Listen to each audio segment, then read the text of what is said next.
Good morning, सुप्रभात प्रत्येक जन को। आज की सुबह एक और अवसर, एक और प्रभु की ओर से आशीष का दिन कि हम उसके वचन पर ध्यान दे सकते हैं, उसके वचन पर मनन करेंगे और उसके वचन को बांटेंगे। आइए छोटी सी प्रार्थना के द्वारा हम प्रभु के सम्मुख आते हैं। प्रभु धन्यवाद देते हैं आज के सुंदर दिन के लिए, इस सुबह के लिए, इस अवसर के लिए।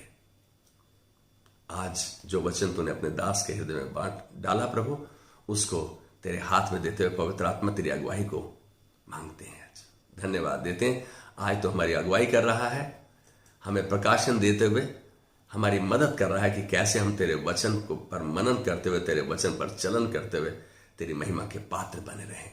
आदर, महिमा, प्रशंसा तुझको देते हैं यीशु मसीह के नाम में। आमेन, आमेन। सच बात तो यह है कि हम सब चाहते हैं, आशा करते हैं और इच्छा रखते हैं कि परमेश्वर हमारी प्रार्थना को सुने और उसका उत्तर दे। क्या आप अपने आप से यह प्रश्न पूछ सकते हैं, क्यों परमेश्वर आपकी प्रार्थना का उत्तर क्यों दे और क्यों ना दे?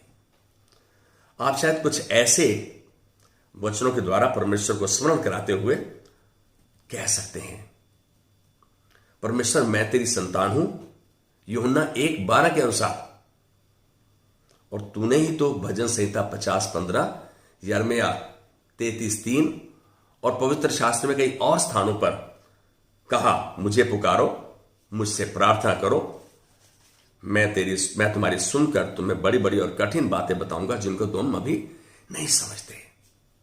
आपकी दलील, अपील आपके अनुसार ठीक है, फिर भी उत्तर नहीं पाते। लेकिन हम देखते हैं और पाते हैं कि परमेश्वर आपकी आशाओं, इच्छाओं व चाहत के प्रति बाध्य नहीं। चाहे आप किसी भी रंग, भेद, जाति व विश्वास के हों, आपकी जरूरत, परिस्थिति कैसी भी भयानक क्यों ना हो, क्योंकि परमेश्वर जानता है कि मनुष्य खुदगर्ज है, आत्म केंद्रित है और उसको अपनी ही पड़ी है। हम अपने आप को जांचें और देखें कि जो कुछ हम इच्छा करते हैं, आशा रखते हैं और चाहते हैं कि प्रभु हमारी प्रार्थना सुने व उत्तर दे, क्या आप परमेश्वर को जानते हैं और समझते भी हैं? यह प्रश्न मैं आपसे करता हूं। आपका क्या उत्तर है? हम इस उत्तर को भली भांति जानते हैं। अमेरिका के राष्ट्रपति ट्रंप या भारतीय प्रधानमंत्री मोदी जी, हम इन दोनों को जानते हैं। क्या ये दोनों भी हमें जानते हैं और समझते हैं? हमारा उत्तर नहीं में ही है। हम अपने आप से झूठ नहीं बोल सकते। सच में हम उसके उत्तर के लायक नहीं, क्योंकि ना तो हम उसको जानते हैं भली भांति और ना ही उसको समझते हैं। इसके कोई मायने नहीं कि हमारी सामाजिक, पारिवारिक व आर्थिक परिस्थिति कैसी है। उसकी केवल एक ही शर्त है कि जो मेरे पास विश्वास करता हुआ आता है, क्या वह मुझे जानता और समझता है?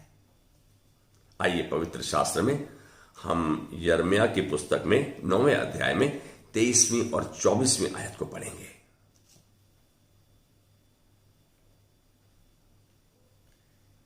यहोवा यूं कहता है, बुद्धिमान अपनी बुद्धि पर घमंड ना करे, ना वीर अपनी वीरता पर, ना धनी अपने धन पर घमंड करे, परंतु जो घमंड करे वह इसी बात पर घमंड करे कि वह मुझे जानता और समझता है कि मैं ही वह यहोवा हूँ जो पृथ्वी पर करुणा, न्याय और धर्म के काम करता है, क्योंकि मैं इन्हीं बातों से प्रसन्न रहता हूँ। हम एक और आयत को देखेंगे, भजन संहिता 103:19। यहोवा ने तो अपना सिंहासन स्वर्ग में स्थिर किया है और उसका राज्य पूरी सृष्टि पर है। पवित्र शास्त्र में विश्वास करने वाले योद्धाओं का वर्णन इब्रानियों के 11वें अध्याय में किया गया है और हम देखते हैं कि सबों ने सहूलत व समझौते के अनुसार जीवन बिताया, चाहे वो अब्राहम हो, चाहे वो मूसा, चाहे वो शाऊल, चाहे वो एलीशा। लेकिन क्योंकि ये सब परमेश्वर के द्वारा बुलाए चुने व ठहराए हुए थे, इन्होंने आत्म केंद्रित होने के बावजूद ये चुनाव किया कि वे परमेश्वर को जानेंगे व समझेंगे और उसके पीछे चलते रहेंगे। परमेश्वर को जानना एक अद्भुत विशेषाधिकार है। इसको मैं कहूंगा it's a privilege and honour to know God, जो हमें दिया गया है, क्योंकि परमेश्वर सारी रचना पर परम प्रधान है। जो उसको जानने व समझने की प्रक्रिया में लगे रहते हैं, परमेश्वर इससे आनंदित होता है।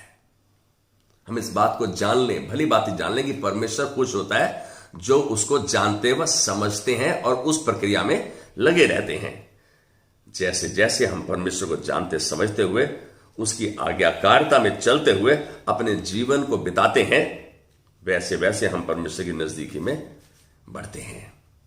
जैसे जैसे हम परमेश्वर की नजदीकी में बढ़ते जाते हैं, वैसे वैसे हम उसकी इच्छा को जानने लगते हैं। यह जानने पर कि उसकी इच्छा क्या है व उसे क्या भाता है, ऐसी परिस्थिति में हम प्रार्थना में वही मांगना शुरू करते हैं जो उसकी इच्छा में है और उसके वचन के संतुलन में है, क्योंकि उसका वचन उसकी इच्छा को दर्शाता है। उसने अपने महान नाम से ज्यादा अपने वचन को महत्व दिया। वह अपने वाचा व वादों के प्रति वचनबद्ध है, अपने वचन के प्रति वचनबद्ध है। उसकी इच्छा के अनुसार की गई प्रार्थनाओं का वह उत्तर देता है और वह देगा। कब, कैसे और कहां, हम इस समय ध्यान से देखें।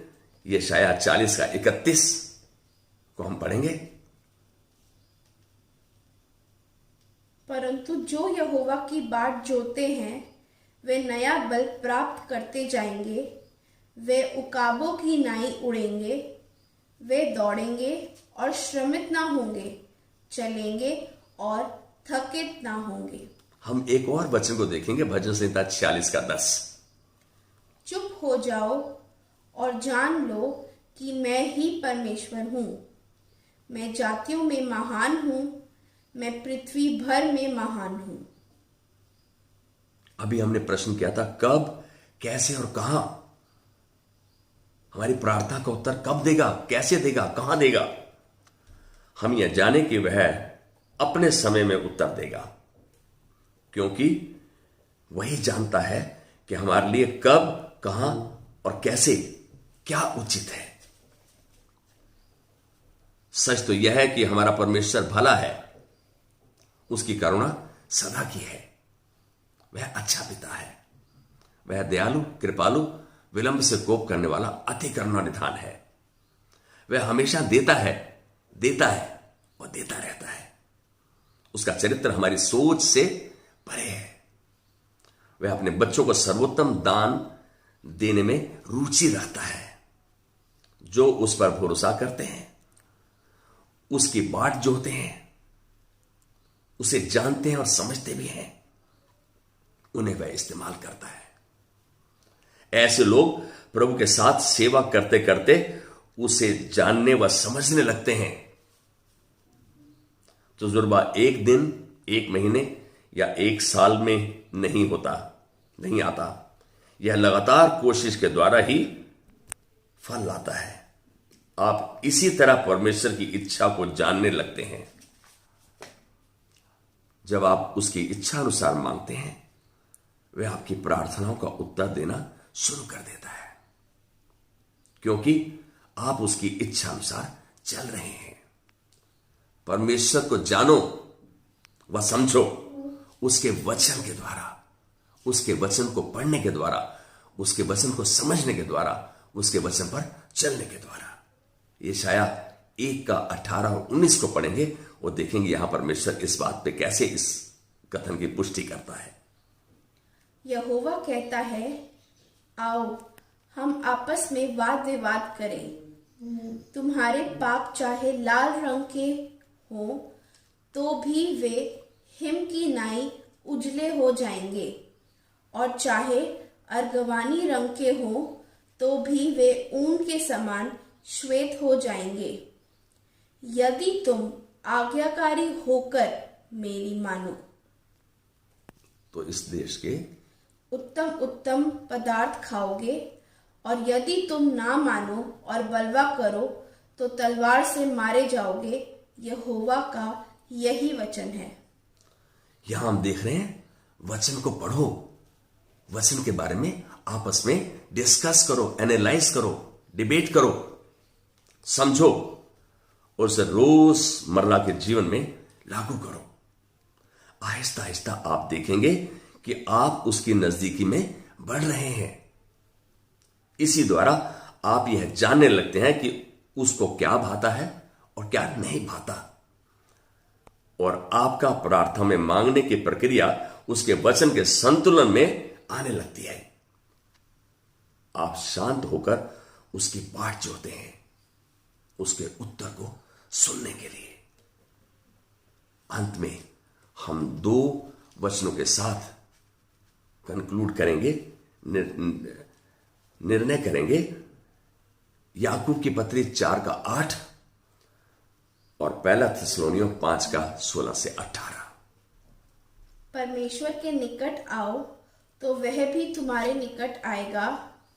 हे पापियों, अपने हाथ शुद्ध करो, और हे दुचित्ते लोगों, अपने हृदय को पवित्र करो। पहला थिस्सलुनीयों 5 का 16 से 18 देखेंगे हम, जो परमेश्वर अपनी इच्छा को हमारे प्रति प्रकट करता है। सदा आनंदित रहो, निरंतर प्रार्थना में लगे रहो, हर बात में धन्यवाद करो, क्योंकि तुम्हारे लिए मसीह यीशु में परमेश्वर की यही इच्छा है। आइए, क्यों करना, प्रार्थना में जाएं और परमेश्वर से आग्रह करते हुए धन्यवाद की भेंट चढ़ाएं कि उसने हमारी विनती को सुन लिया है, हमें उसे समझने की और जानने की सामर्थ्य बख्श दी है। प्रभु, आज हम तुझसे वादा करते हैं कि हम तेरे वचन को पढ़ने, समझने, जानने के द्वारा और मानने के द्वारा हम लगातार इस कोशिश में लगे रहेंगे, क्योंकि तू हमारी मदद कर रहा है। तू चाहता है कि हमारा लक्ष्य केवल एक ही हो, कि हम तुझे जाने और समझें। आज धन्यवाद की भेंट चढ़ाते हैं, तूने इस विनती को सुना है और अपने बच्चों पर तूने अनुग्रह किया है। हम तेरे अनुग्रह, चलन, अगुवाई को ग्रहण करते हुए धन्यवाद की भेंट चढ़ाते हैं।